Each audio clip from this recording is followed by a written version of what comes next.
Cham Talks, um podcast para ouvir ciência. Olá, bem-vindos ao Cham Talks, um podcast para ouvir ciência. Sou a Teresa Lacerda e estamos no Cham, Centro de Humanidades, para conversar com Alexandra Pelúcia sobre o Império Sombra na Ásia. Alexandra Pelúcia é investigadora integrada doutorada do Cham, Centro de Humanidades da Universidade Nova de Lisboa e da Universidade dos Açores, especialista em expansão portuguesa na Ásia. Obrigada, Alexandra, por teres aceito o nosso convite. Para começar aqui a nossa conversa, então, pedia-te para explicares aos nossos ouvintes o que é isso de Império Sombra. Olá, Teresa, é um prazer estar aqui contigo e com quem nos estiver a ouvir. O conceito de Império Sombra foi originalmente cunhado pelo historiador norte-americano George Vilnius, através de dois artigos publicados, um primeiro em 1983 e depois um segundo em 1991. Ele aplicou esse conceito para caracterizar o processo de instalação e difusão da presença portuguesa nas regiões ribeirinhas do Golfo de Bengala. E embora essa presença tivesse assumido uma dimensão oficial, a verdade é que se revestiu de uma dimensão muito reduzida.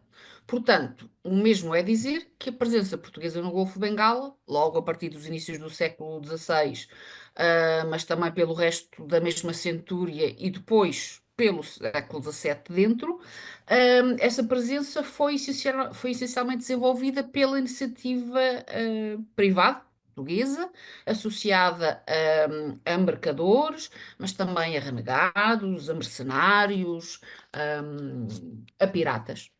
Hum. Então, e qual foi o impacto historiográfico desse conceito?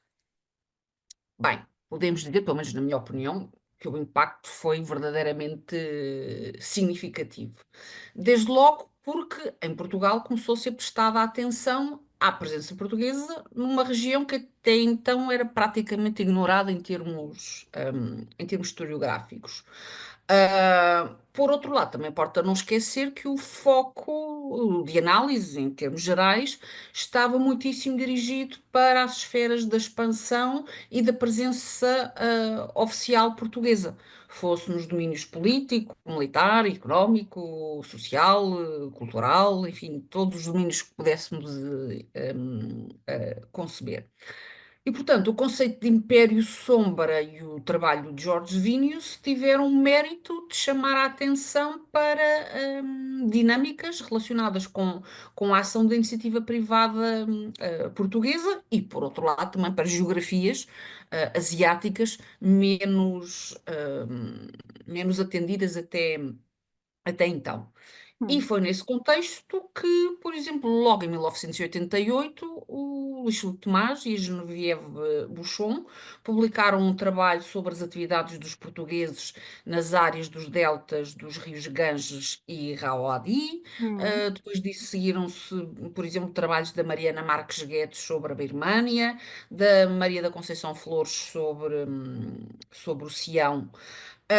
Mas eu acho que o impacto foi ainda mais profundo no sentido em que também houve historiadores não portugueses que acabaram a cunhar conceitos afins. Uhum.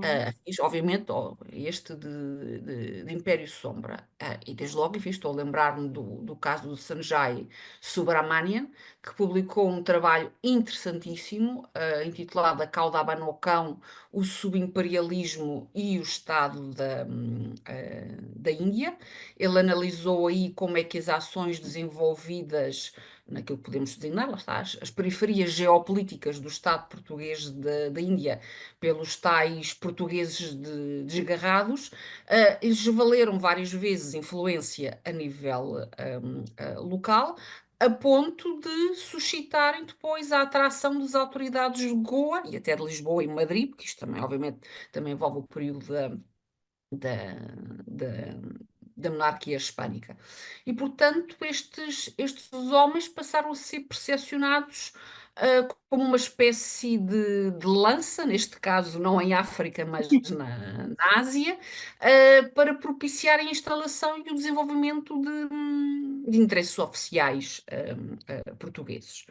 Uh, Quase sempre sem grande efeito prático, no Hum, sentido, não houve um efetivo desenvolvimento, mas esta realidade historiográfica, de facto, tornou-se muito importante.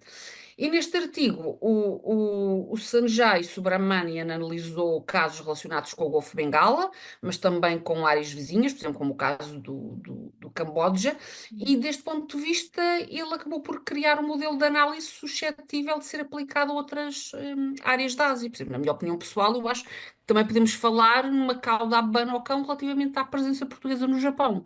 Mas enfim, mas sim, agora não vamos entrar sim. por aí. E depois, enfim, outro historiador, enfim, que criou um conceito, no meu entendimento, afim, foi o Leonardo Andaia, quando se debruçou sobre aquilo que ele classificou como as tribos portuguesas do arquipélago malaio-indonésio. E depois creio que também é na sequência de todos estes contributos que podemos evocar outros trabalhos, por exemplo, trabalhos em torno das mestiçagens, desenvolvidos pelo Manuel Lobato e também por ti, Teresa. Eu próprio contribuí para essa dinâmica através do estudo de atividades de pirataria portuguesa no Golfo de Bengala.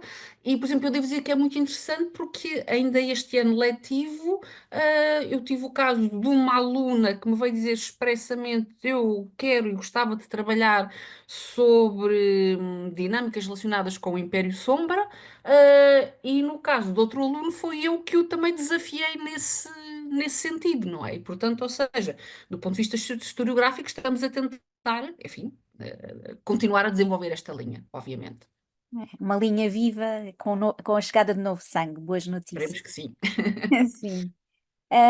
Falaste há pouco do Sanjay e eu lembrei-me, porque eu tinha aqui preparado uma pergunta a propósito do Vasco da Gama e lembrei-me da sua brilhante biografia, e queria-te perguntar, em concreto, sobre aquele ataque conduzido pelo Vasco da Gama a uma nau de peregrinos a Meca, que foi considerado na época como um ato de grande violência. E eu queria que nos explicasses se esse ato de violência constituiu de facto uma novidade.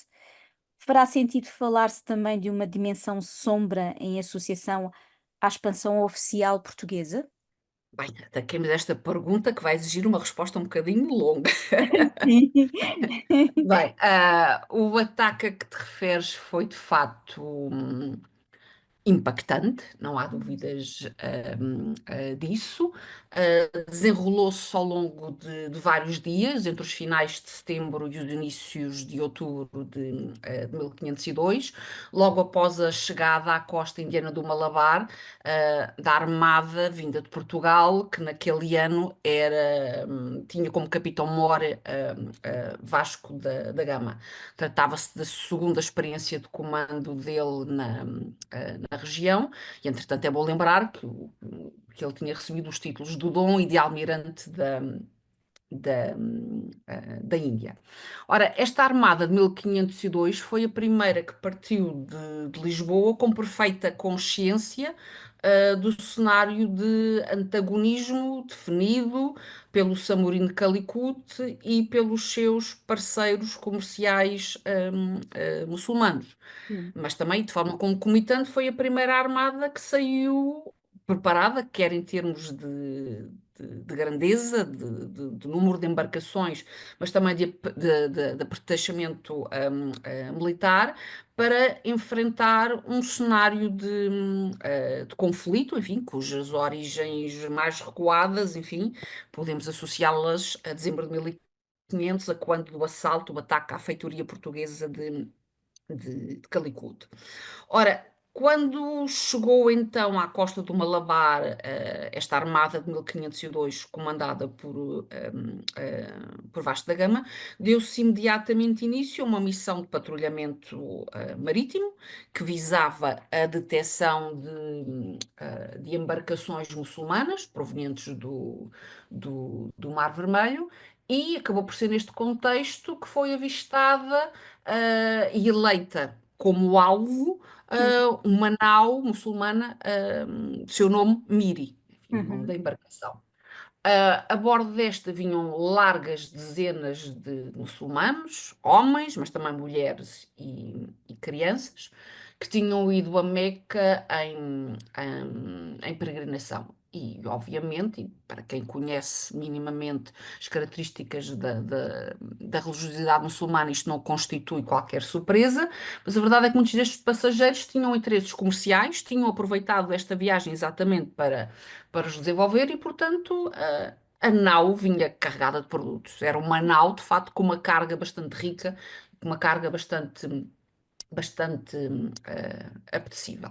Enfim, eu acho que mais do que os pormenores relacionados com a perseguição Sim. e o domínio da embarcação por parte da Armada Portuguesa, aquilo que importa reter é que Vasco da Gama, além de ter ordenado, enfim, como seria expectável, enfim, o saque da valiosa carga da Miri, declinou a oferta que lhe foi dirigida pelos passageiros no sentido de ser pago um valioso resgate relativamente às suas vidas, e liberdade, obviamente, enfim, que seria concretizado, a posteriori.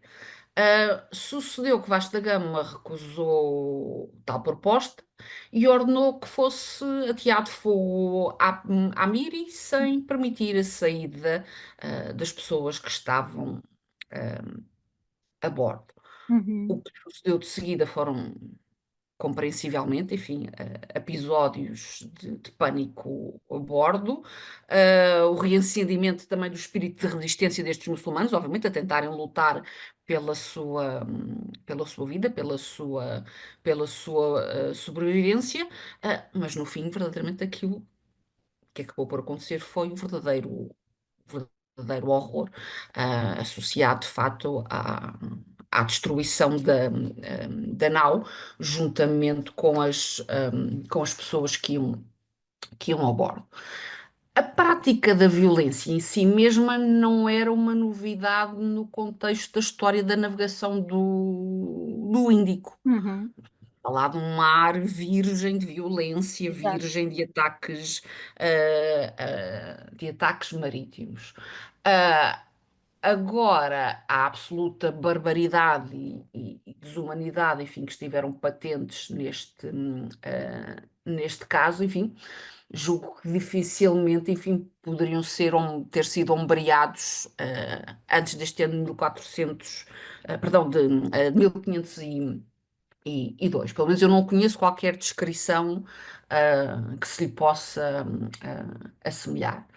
Ahm, no contexto da expansão portuguesa, é claro que conhecemos também outros processos Hum. de violência, desde logo associados na origem às campanhas norte-africanas e depois passando, sobretudo, talvez ainda mais, pelas práticas de captura e escravização, de gentes na costa ocidental, africana.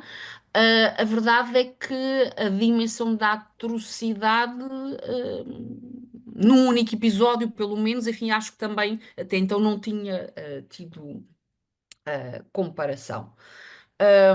Considerando este caso da Miri, mas também outras situações, enfim, de ação verdadeiramente brutal, ordenadas, por exemplo, por Dom Francisco de Almeida, mais tarde, e também por Afonso de Albuquerque, eu creio de facto que será pertinente falar-se também. Claro que é um domínio diferente do Império Sombra, relacionado com as ações privadas no Golfo de Bengala, mas sim, mas claro que há outro tipo de Império Sombra, obviamente associado à expansão oficial portuguesa. E digo não por estar a pensar meramente de acordo com aquilo que são os nossos valores contemporâneos, não é? Sim. Mas pela circunstância de, na época, ter havido quem tivesse manifestado incompreensão, mesmo incredulidade perante tais tipos de atos, não é? São conhecidas descrições muito cruas relativamente a ações bélicas, também da parte de asiáticos, não é? Portanto, Uhum. aqui não se trata de dizer, enfim, só há culpas de um do lado, não é? Sim. Na história longa da prática de guerra nazi encontramos violência também de um nível, enfim, chocante, Exato. novamente, para os nossos valores atuais, ou pelo menos para os valores de muita e boa gente Exato. da atualidade. Mas justamente a verdade é que a bordo da Armada de Vasco da Gama também houve quem tivesse deixado testemunho escrito da sua incredulidade perante aquilo que tinha Acontece. eh, assistido, acontecido, não é? E em concreto foi o caso do escrivão Tomé Lopes, que apontou que jamais, enfim, apagaria da memória aquilo que tinha testemunhado, declarou explícita e textualmente a sua incompreensão perante as atitudes e decisões de Vasco da Gama e chegou mesmo a caracterizar o almirante, enfim, a falar de que ele era um homem cruel e sem nenhuma piedade. Portanto, e Uhum. fê-lo de forma explícita, sem poupar nas palavras, não é? Portanto, diria eu, o sinal maior que nós podemos ter, lá está, da dimensão daquela violência que foi cometida e que, portanto, enfim, que não foi E até aceito por todos os portugueses que iam a bordo, obviamente. Enfim, é este testemunho que temos, o testemunho escrito, mas obviamente, enfim, não custa nada pensar que a bordo muitos outros homens terão tido pensamentos semelhantes, não é? muito interessante. Mesmo muito engraçado este testemunho do Tomé Lopes. No contexto ainda da nossa conversa sobre o Império Sombra, gostava ainda que nos contasses alguns pormenores sobre a contratação de portugueses como agentes militares de potentados asiáticos, nomeadamente sobre os farangis. Bem, para abordar essa questão, melhor será mesmo começar por esclarecer o significado Exato. dessa palavra, não é? Pronto, uma palavra de origem persa e também árabe, que a par de outras, enfim, os léxicos asiáticos, passou a ser utilizada a partir da época das cruzadas e em diversos contextos asiáticos para designar genericamente os ocidentais, ou então grupos de origem nacional europeia mais específica, mas lá está, sublinhando sempre oriundos da Europa. E, portanto, nesse sentido, e no quadro da formação e do desenvolvimento, lá está, do Império Sombra, que temos vindo a abordar, eram designados como ferenguis os portugueses ou lusodescendentes que, a partir dos meados do século XVI, estiveram instalados nos domínios do Reino do Arracão, para, Uhum. grosso modo, para as pessoas se localizarem, enfim, no atual Myanmar, mas também, obviamente, enfim, os mercenários portugueses que aí colocaram os seus conhecimentos e experiência militar ao serviço da, da realeza de outros reinos e outras monarquias da Ásia do Sueste. A partir da década de 1570 e na sequência da conquista do Sultanato de Bengala pelo Império Mogol, os reis do Arracão socorreram-se também dos chamados ferenguis para comandarem flotilhas que, sobretudo, não exclusivamente, mas sobretudo a partir de Chatigão, Chatigão, enfim, utilizando o topónimo aportuguesado, enfim, também podemos falar em Chittagong, lançavam operações anfíbias contra as áreas de Enseada Grande de Bengala e até em direção às zonas interiores do delta do Ganges. Chegaram, por exemplo, a alcançar aquilo que é a atual capital do Bangladesh, a cidade de Dhaka, já bem acima, já bem rio acima, também para utilizar a expressão do Fernão Mendes Pinto e já agora do Fausto. Exato. Celebrando e lembrando sempre esse álbum icónico da música portuguesa. Exato. E, portanto, o que essas operações visavam era tanto a pilhagem de bens, mas também a escravização de pessoas. Obviamente também com o consequente desgaste político-militar dos mogóis na região. Portanto, podemos dizer, enfim, que os ferenguis representaram para o Arracão uma espécie de guarda avançada, de cariz naval, a qual foi bem sucedida durante cerca de um século. E provavelmente os nossos ouvintes também desconhecem o facto de que muitos oficiais que serviram a coroa portuguesa, no fundo, vestiam a pele de várias personagens. Eles podiam atuar em nome do rei, para logo em seguida se tornarem mercadores privados e de seguida piratas. Como é que explicas esta volatilidade? Enfim, acho que tudo se pode resumir ao binómio condições, motivações. Ok. Só podemos compreender esta questão eh, procurando estes dois ângulos de análise. O processo de definição e de afirmação do chamado Estado português da Índia foi indissociável da instituição e da exploração de uma indústria, daquilo que podemos classificar como uma verdadeira indústria de corso, de práticas de corsárias, Uhum. portanto, no Índico Ocidental. Os ataques e os assaltos marítimos conduzidos pelos oficiais da coroa enquadravam-se perfeitamente, enfim, no munus nobiliárquico da época, enfim, até poderíamos dizer até no âmbito da participação em conflito contra forças islâmicas, não é? Portanto, enfim, a integração, servir o rei de Portugal e a coroa de portuguesa em combate contra o Islão, Uhum. neste caso, através desta vertente muito específica que era o curso, marítimo. Hum, e, portanto, ao fator da obtenção de honra, acrescia outro fator estimulante para estes homens, tanto ou mais do que o da honra, não é? Que era a questão do ganho do proveito material. E, portanto, em situações em que literalmente se verificava excesso de zelo, para dizer o mínimo, quando não a verdadeira cupidez, não é? Tudo isto ajuda a explicar porque é que algumas missões corsárias degeneraram em verdadeiros empreendimentos de pirataria.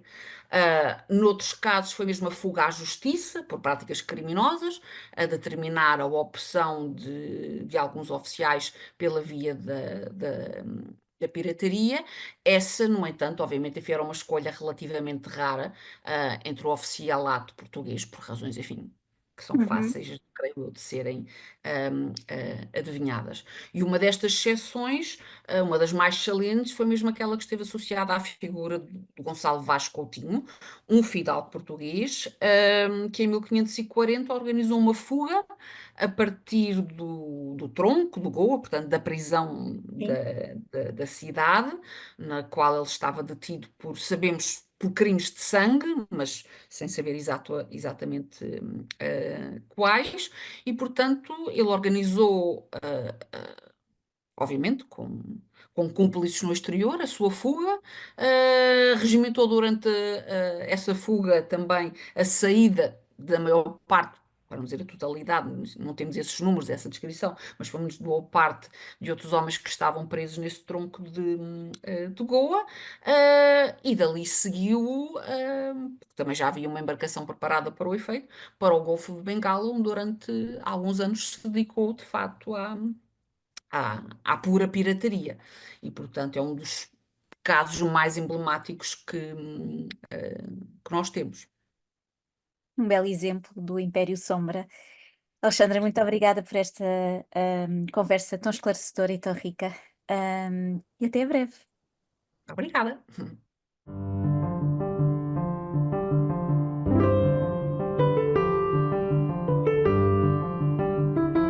Muito obrigada, Alexandra. Obrigada também a quem está desse lado. Não se esqueça de clicar no botão de notificação para seguir o nosso podcast e deixar os seus comentários. Desta vez, falámos com a Alexandra Pelúcia, investigadora integrada do CHAM. Alexandra é doutora em História dos Descobrimentos e da Expansão Portuguesa pela nova FCSH. Na mesma universidade, é professora associada no Departamento de História.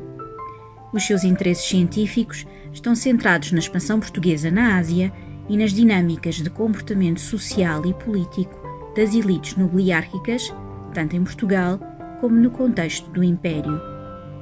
Em breve regressamos com mais conversas sobre ciência. Até lá! CHAM Talks, um podcast para ouvir ciência.